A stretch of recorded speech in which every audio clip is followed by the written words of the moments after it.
Punchboard Media, where we all bring something to the table. Pull up a chair at punchboardmedia.com.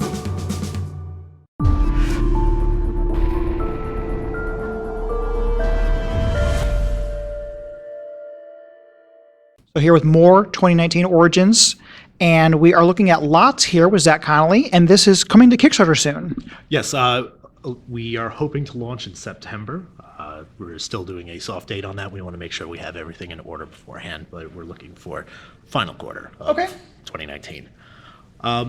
Lots is a family-friendly spatial recognition, three-dimensional puzzle in which we're all contractors on the same vacant lot.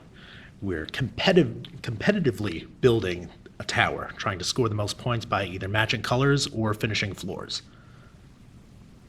Okay, and a little bit about how the game works. So we have the setup here.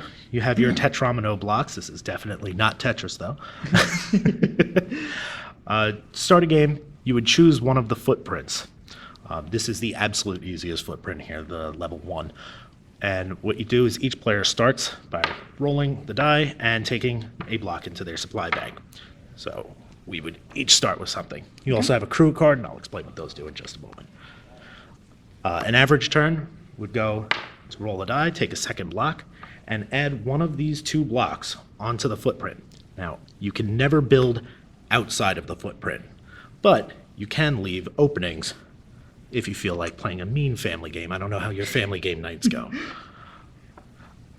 On a turn, if the block you play touches a color the same color, you get 2 points. If you touch 2 blocks of the same color, 4 points, so on and so forth.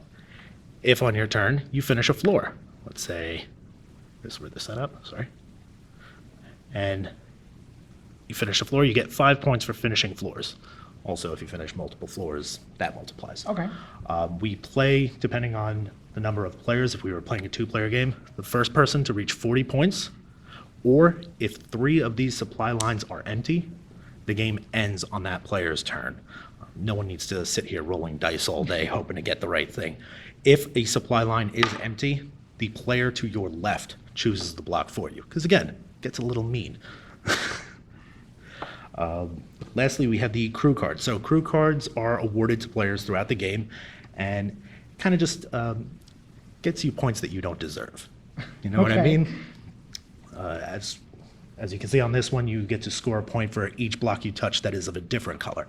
There are other things that allow you to swap a block with another player before they get to play it. Little bit of take that, but more indirect than direct take that. So there is also a solo variant of the game, which I was very excited about. It was a fairly new addition where you're playing nearly the exact game. Instead of having 6 of each, you start with 4. And you have to build the same way on your turn, roll the die, choose one of the 2, but you have to touch the last block you placed.